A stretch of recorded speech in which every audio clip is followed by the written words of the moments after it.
Мені вдалося втекти з міста 25 лютого на передостанньому поїзді. Через кілька днів Маріуполь уже був повністю оточений рашистами. Вони бомбили лікарні, станцію переливання крові, пожежні частини, цивільні сховища з людьми, які вже втратили дім, просто житлові будинки, автобуси для евакуації. У місті масово ховали людей на подвір'ях багатоповерхівок. Я знайшов притулок у Запоріжжі за 230 кілометрів від Маріуполя і 50 від лінії фронту. Тут я затоваришував з Анією. Ми намагалися знайти спосіб, як витягнути своїх рідних та друзів і подруг з Маріуполя. Гуманітарні коридори не працювали, зв'язку з містом майже не було. У середині березня з міста почали вириватися перші колони автівок. У Запоріжжі сформувалася група для поїздок у Маріуполь. Ці низові ініціативи існували на волонтерських засадах і здебільшого збиралися на Епікі, в районі торговельного центру «Епіцентр» на Оріхівському шосе. Ми познайомилися з Анією і Юрою, які волонтерили в однієї з таких груп. Моя товаришка запропонувала зняти про них фільм.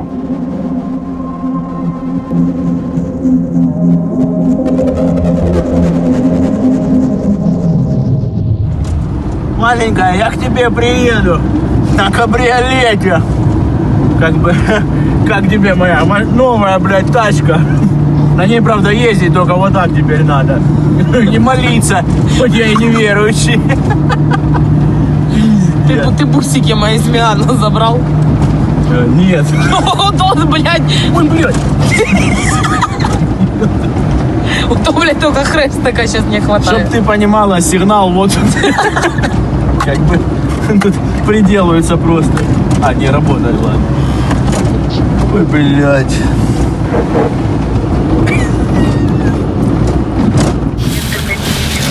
Да, да, да, да, да.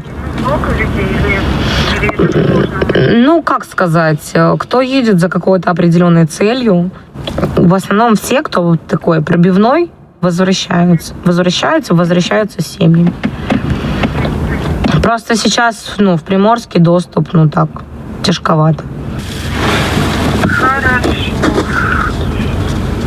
А может быть, есть кто у вас едет сейчас? Какие-то водители, не знаю, нет, к сожалению, машины. В Приморске сейчас не заходит никто. Никто не заходит. В Приморске нет. А если пешком? Вот смотри, у меня позавчера мальчик уехал, тот парень, с которым он поехал, тот парень вернулся вчера, а этого еще нет. И новостей от него нет. Который поехал именно на черемушку. А водителя случайно нет там у вас, кто едет, с кем можно тоже поехать? Хоть машина позволит? На обратку? С ним поехать, да, и обратно тоже. Смотрите, вы едете туда, если вы планируете с водителем ехать обратно, вы занимаете чье-то место.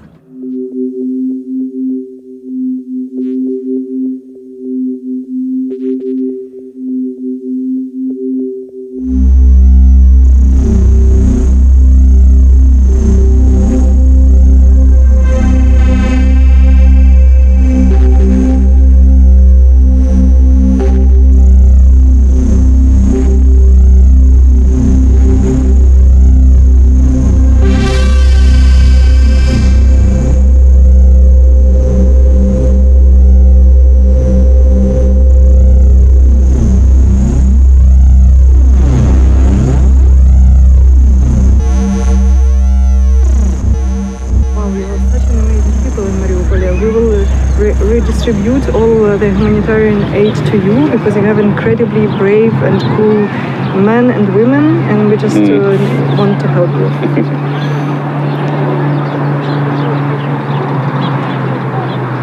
And how did they do? I mean, did they do kind of casting to find out if they are able to do it? А как вы решаете, может этот водитель или водителька это, провернуть такой трюк? Вы какой кастинг вы проворачиваете для этого? У нас две категории. Это категория микроавтобусов, которые ездят от волонтерского центра. Вот. Тут уже мы там делаем всякие отборы там, и так далее. Мы уже отдельно водителей выбираем.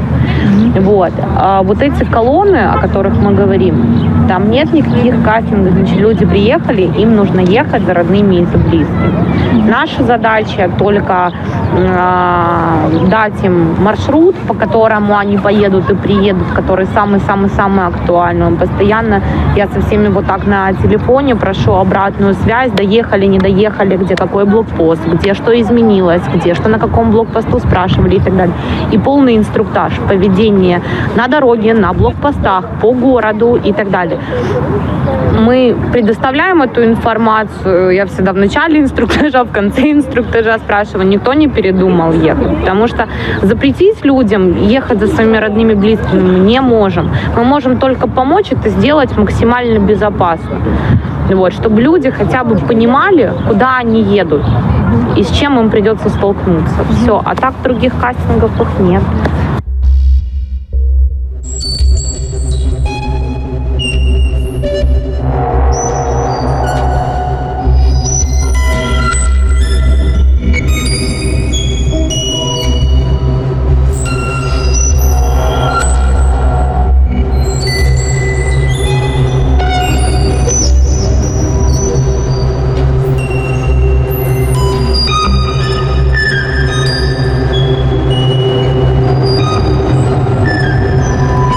Аня, расскажи, короче, как ты вообще стала здесь главной? Да, в смысле главной? Нет. Тут каждый свою функцию выполняет, главных нет. Просто есть какая-то оптимизация работы и так далее. Тут была до меня тоже девочка Аня. И была ситуация, когда мы там сконтактировались, мы в онлайн-режиме общались. Ребята решили собраться тут, в Запорожье. Я тоже приехала на один день. Вот. Мы посидели, пообщались, что касаемо там ресурса каждого там, и так далее. Вот. И просто вот это вот совещание такое, знаешь, и типа сидит вот девочка Аня, которая говорит, ты тоже Аня? Говорит, я сейчас уезжаю, ты остаешься вместо меня. Все, ну вот, и я осталась вместо нее именно по отправкам колонн. Короче, пушка, ракета, петарда.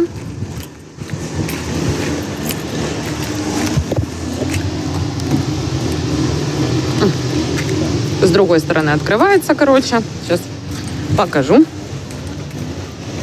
как он открывается.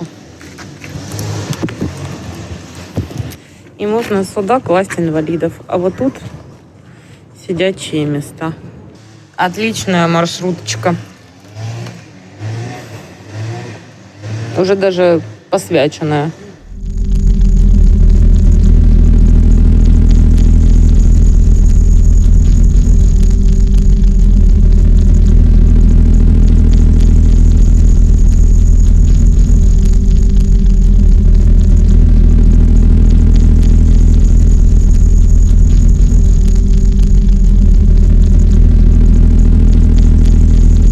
На постах не выходите, выходит только водитель. Просматривайте обязательно, чтобы вам в машину ничего не подкинули. Поудаляйте Google аккаунты. Нет, полностью пустой телефон не должен быть. Какие-то минимальные мессенджеры типа Вайбера, нейтральные переписки.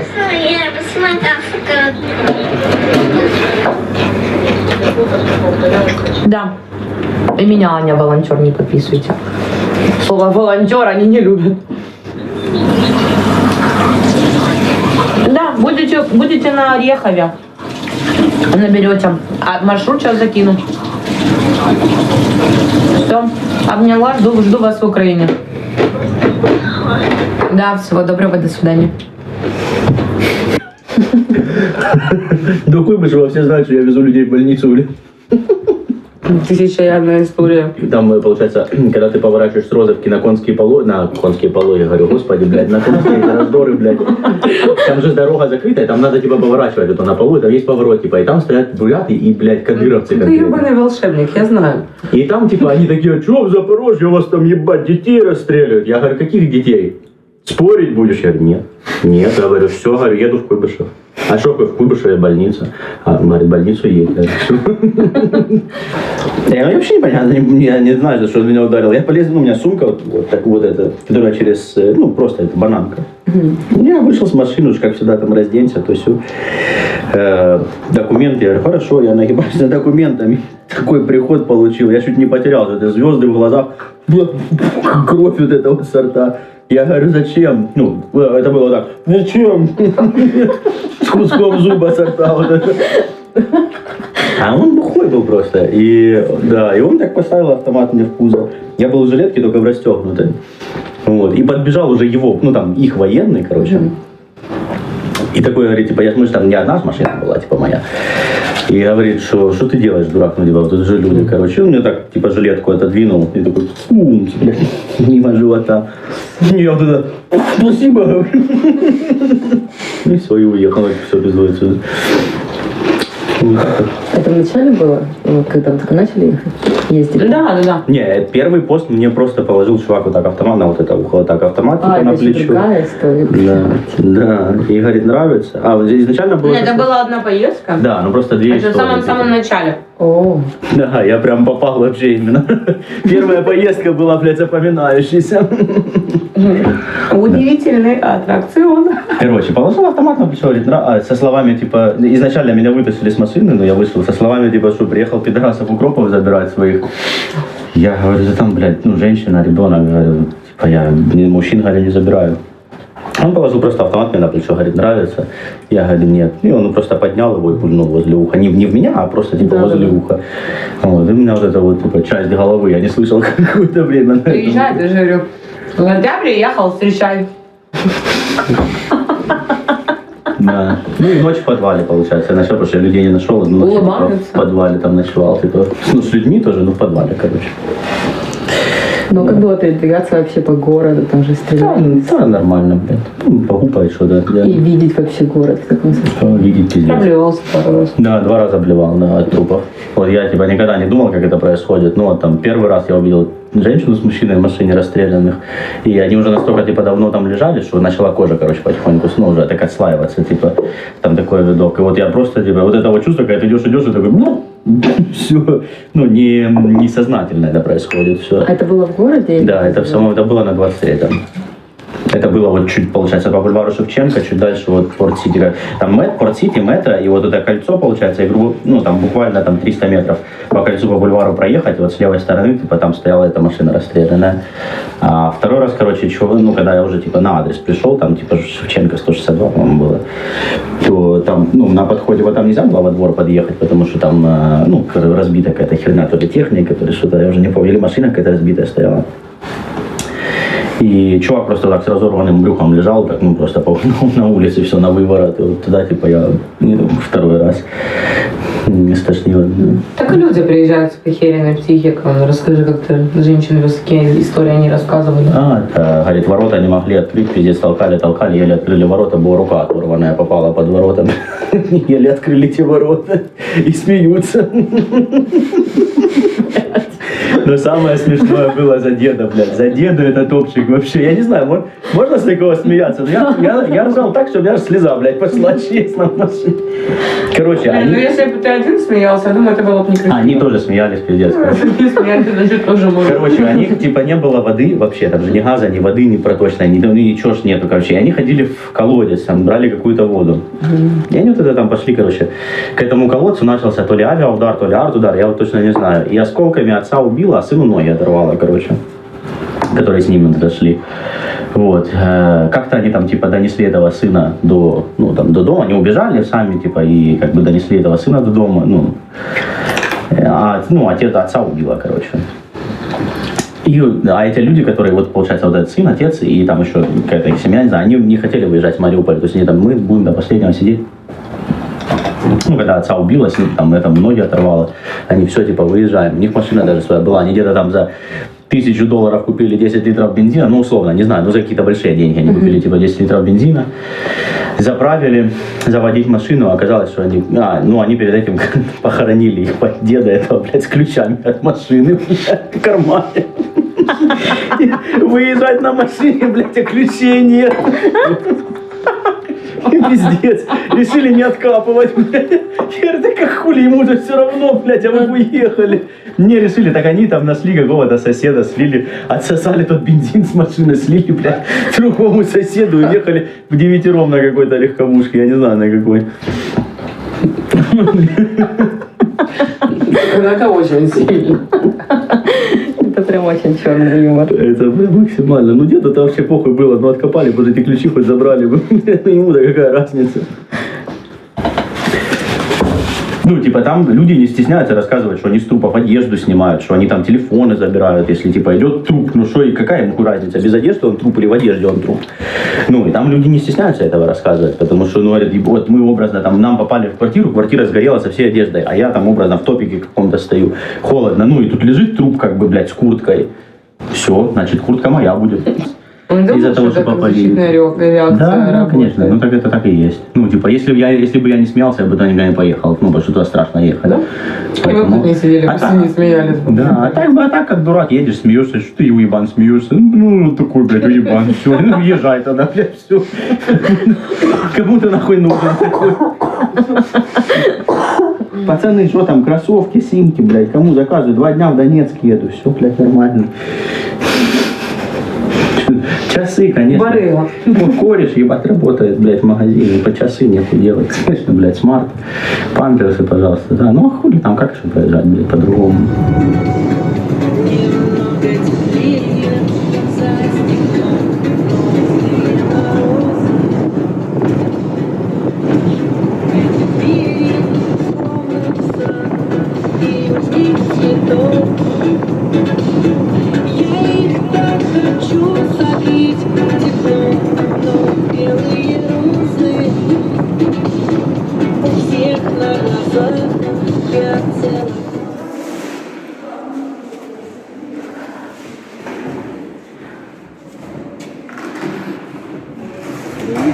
Химия, памперсы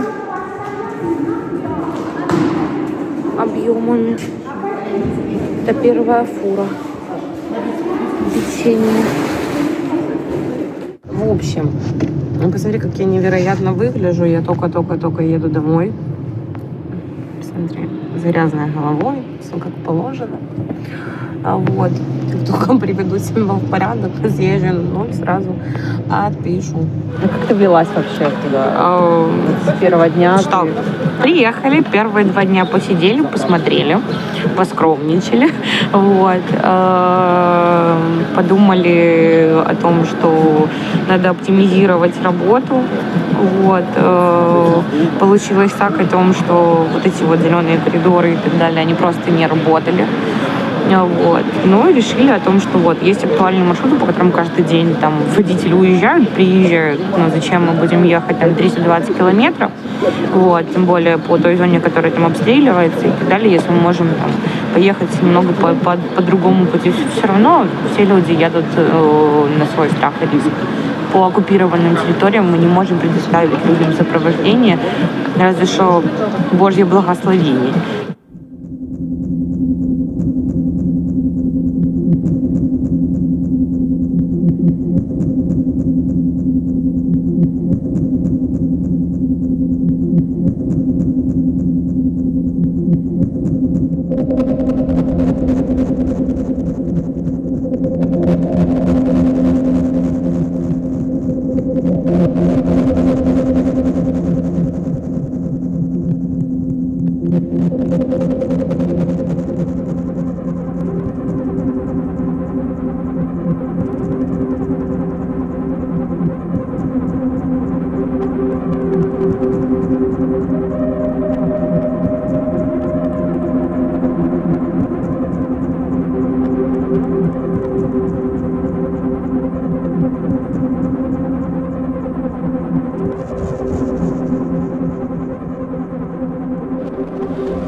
Слушай, а как вообще здесь, то есть мы вчера немножко уже поговорили о том, как здесь вся волонтерская движня организована?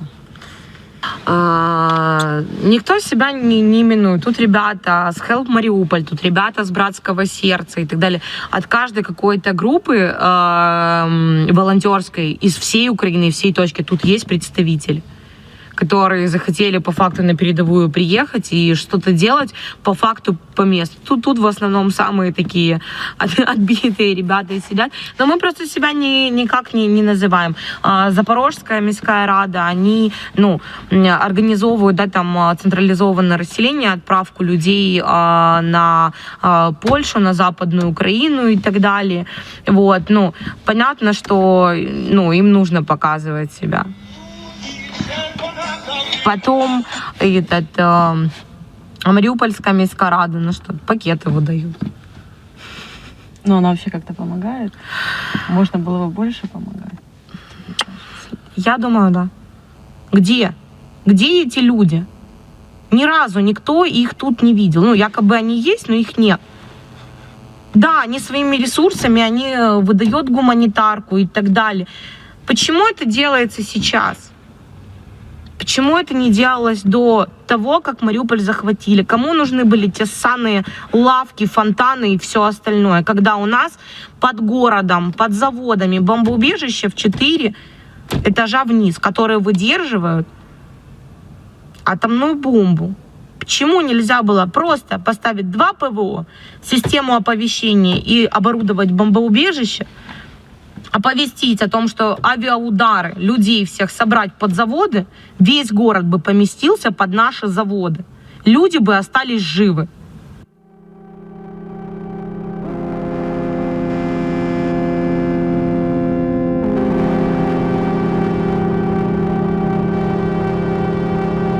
Юра мав реєстрацію в Донецьку. Там у нього лишалася квартира, де він не був уже кілька років.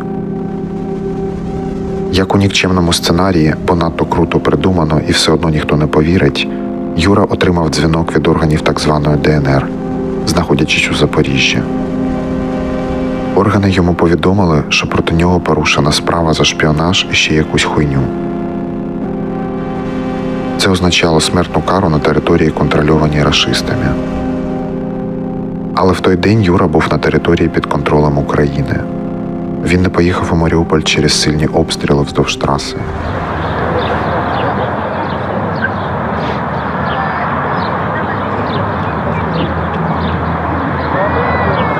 What are you doing now? Or what did you feel when you hear that? I mean, Так, що ти відчував, коли ти почув цю новину? Я злился очень. Они у меня, грубо говоря, забрали квартиру в 2014 году, тогда, когда я переехал с Донецка, чтобы не жить с ними. А теперь я вообще там расстрельная статья. То есть они, просто злость была. Злость от того, что... я не знаю, как сказать. Я ненавижу их просто. Я не могу. He was just furious. He was furious, like about, like that they had robbed him once more, and he just kind of felt a lot of hatred towards them.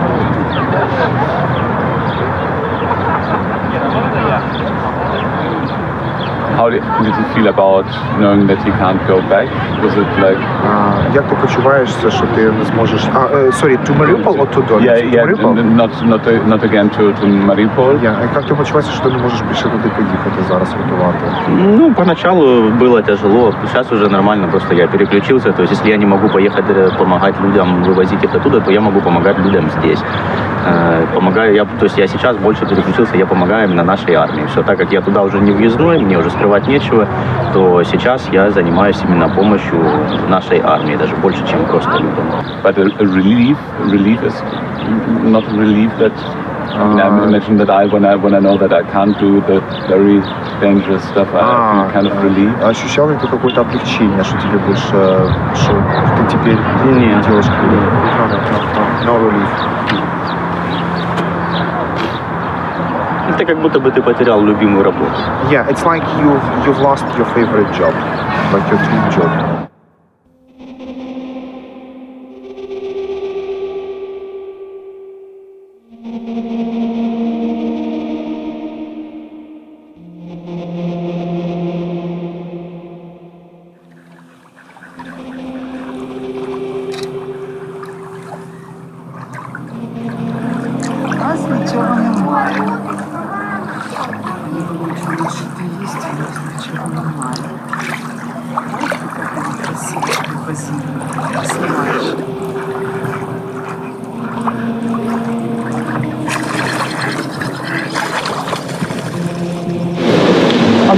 периоды бывают, не хочется плакать, и когда период времени, я вечерком сяду и смотрю какие-то видео, которые рассказывают люди, плачут. А потом проходит этот период. Нормально. А я так всех людей, кого вывозил, я со всеми плакал всегда. Потому что они все плакать начинают, и я вместе с ними. Особенно с Мариуполя, там, где же есть, ну, я всем говорю, чтобы молчали всю дорогу. Говорю на постах только я. Условно, они говорят только, если их о чем-то спросят. Всем заткнуться и сидеть, пока я, типа, не разрешу говорить.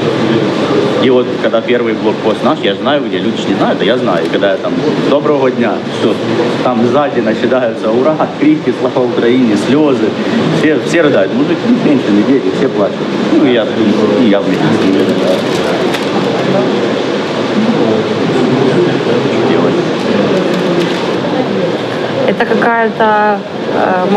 Мы уже с Юркой сидели, смеялись, по-любому, говорю, за нас просто вот кто-то сидит в натуре и молится. Потому что... Ну нет, это вы едете, и к вам приходят такие вот люди нужные. Вы делаете очень много для этого. Вот, возможно. Просто всегда получается так, потому что вот как только возникает, ну, типа, мы стремимся во все направления влезть, всунуться, вот, и когда возникает, знаешь, какая-то определенная потребность, там, касательно, допустим, там, тех же самых, там, подгонов там на передок, допустим. Я приезжаю, я сижу и просто вот так вот думаю, как это все реализовать. И просто приходит чувак, который говорит, у меня есть ресурс, давай буду тебе помогать. И ты по факту ничего сам не искал. Ты знаешь, как это тот момент, когда ты не работаешь, когда нет денег, и начинаешь вот это вот, как раньше, там, модные бабы, потому что настраиваемся на денежные потоки, и они будут приходить. По фэншую. Так, причем вот здесь, в этих обстоятельствах, это все работает. Вот под потребности какой-то ресурс, он приходит сам. Нет. Потому что, наверное, очень-очень сильно хочешь. Значит, раньше так сильно не Я вообще в магию верю, поэтому да? такие вот вещи, они работают.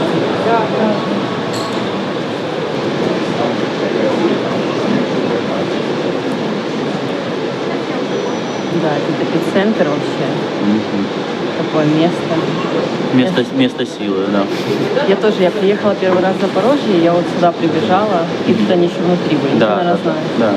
Я тоже хотела волонтерить, и меня отправили на мэр. Там? Людей я видела, которые первый раз приехали, это было, конечно, все тряслось у меня. Потом мы им давали еду, первый раз и тоже некоторые плакали. Самое страшное — это глаза людей. Они какие-то такие, как будто видели... Стеклянные. Да, как будто видели то, что... какой-то ужас в глазах.